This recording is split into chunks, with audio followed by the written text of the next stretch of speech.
What's up YouTube? Thanks for tuning in this video. In this video, we're going to talk about bad tenants, some of my stories, some of my experiences, and how you can deal with them. But first, make sure to like this video and subscribe so we get off to a good start. All right, so bad tenants are really like the nightmare that everybody experiences when you're getting started in real estate, specifically rental real estate. But in this video, we're talking about RV parks. And it could be a scary thing in terms of management. Now, I made a couple videos about a topic like this, tenants. You can watch above my video about management I just recently made.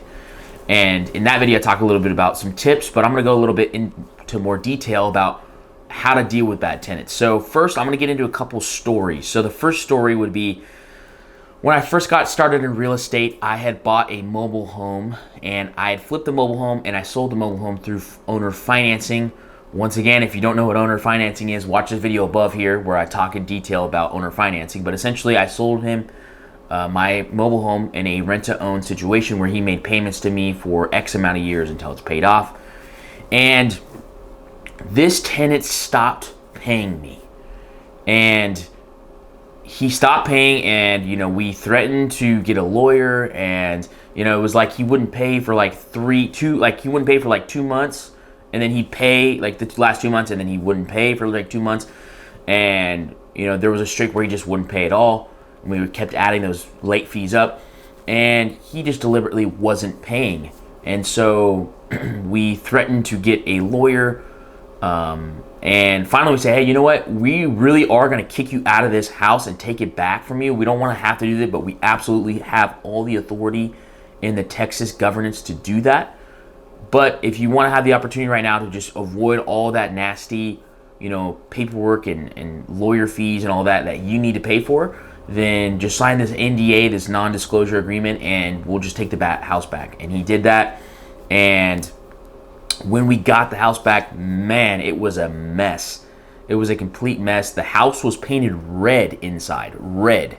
He had locked all the doors, obviously, and he actually took the doors from the hallways in the bedrooms, took them off the hinges, put them on the windows, and screwed them into the walls. So it was extremely hard to get in.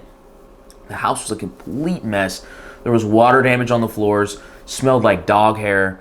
It was just a nightmare, really. And one thing we learned was, you really have to do thorough background checks. We did a background check, but the thing was he had his own business doing landscaping, and it probably just wasn't reliable income for him, or we don't know what he was doing. But still, that's not our fault. But sometimes you can't control these things. But maybe we could have gotten some more references, or we could have vetted him a little bit more. But I mean, it was just a complete nightmare. We got the house back. We had to put $15,000 into just getting everything fixed up. $15,000, I don't remember how much, to get everything fixed up again and resell it. And it just was a nightmare, really. It was a nightmare. And the park was not happy. We weren't happy. I mean, we weren't the ones that were paying the park. It was him. But we had to make up for those fees that he missed. So it was just a disaster. So from that lesson, I gained that the vetting process, you got to take very seriously if you're an RV park. Especially if you're long-term, because the thing is with long-term RVers, sometimes they get the connotation that they have things on their record.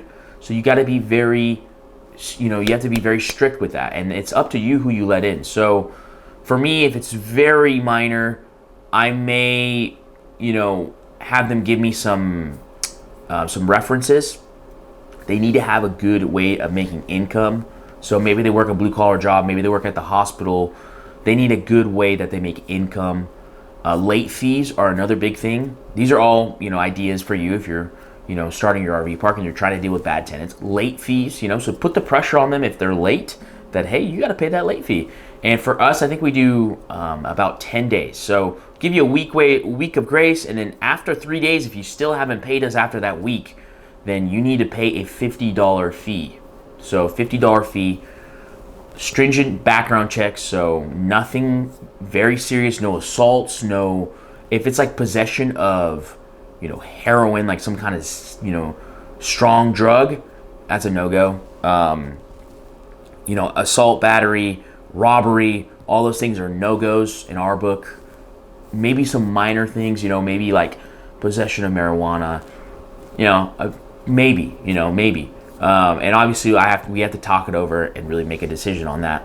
But in that case, they would need a reference, probably, or a couple references, maybe 3 references, and then also a good paying job.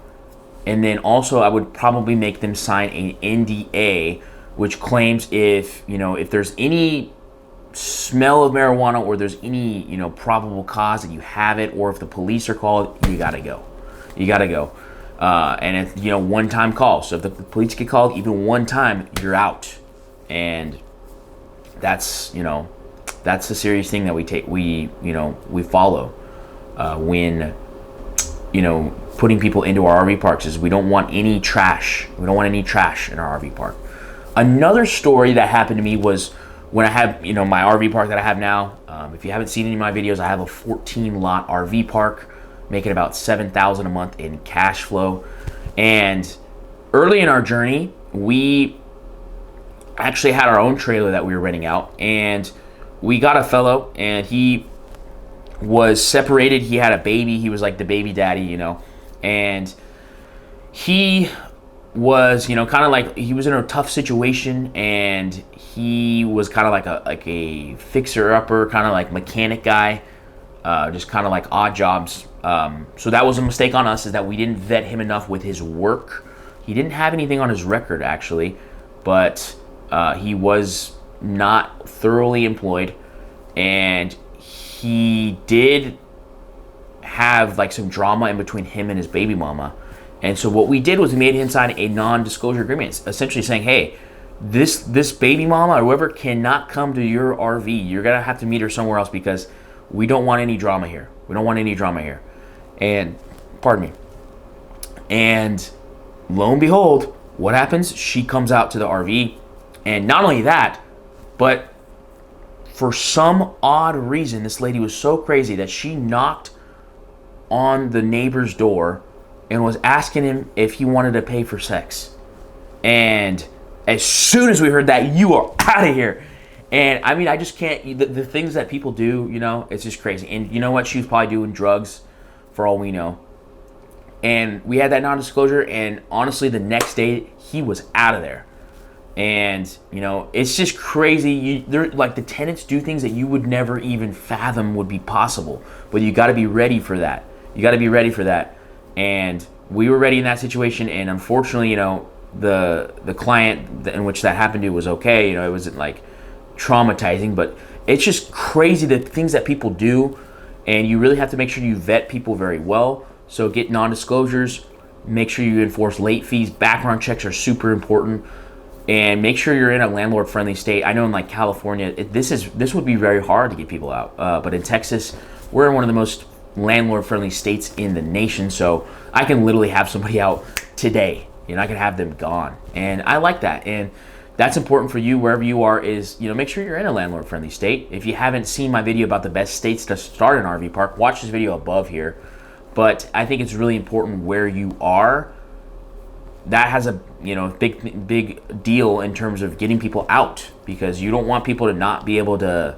You don't want to not be able to get people out of your property if you're an RV park owner. That's the worst thing you can possibly do.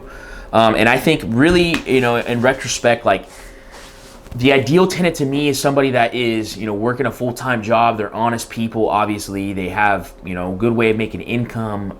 They don't have a lot of people coming over. I mean, if you can have people come over, no big deal, but like no big parties or anything like that. No criminal records, ideally. People that want to stay for a while. Now, this is all dependent. So, for instance, like if you're doing a tourist RV park, like you're doing people coming in and out, which you can watch this video above here I did about tourist RV parks. But for that, you may not even need to do a background check if they're just staying for a night or two. If I would say maybe if it's a more than 3 days, you might need them to do a background check, or a week. That depends on you, and how long it takes for the background check. But ideally, if it's just a few days, maybe not.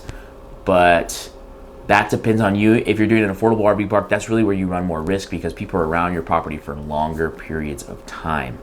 So just keep that in mind. But this is really, not just for RV parks, but for any kind of rental situation. You're always going to deal with RVers, and you're always going to deal with renters if you're in a different realm, clients essentially, and you just have to find a happy medium to enforce rules, but also, you know, give them a little bit of freedom and let them feel like they do have, you know, their own privacy in their own home, and they're probably going to stick to themselves. And that's the ideal tenant for us, is somebody that just sticks to themselves. And I think another way to attract those kind of people is if you're maybe out of town a little bit, you can kind of pitch the idea that you are, you know, in peace, you're in tranquility, you're out in the country, you know, and it's just nice and quiet. And that might attract people that just want to have a quiet atmosphere and they want to stay low key. And that's the ideal kind of tenant, really. But I hope this video helped you guys. I just wanted to kind of talk through a couple stories to help you maybe deal with bad tenants, and hopefully if you're on your journey, you can deal with them, because they can be difficult at times. If you want to see how I started my RV park from scratch, watch this video to the side here. If you want to see how I went from busboy to RV park owner, watch this video on this side here. Make sure to subscribe as well. Like this video if you got some value out of it, and we'll see you in the next video. Thanks.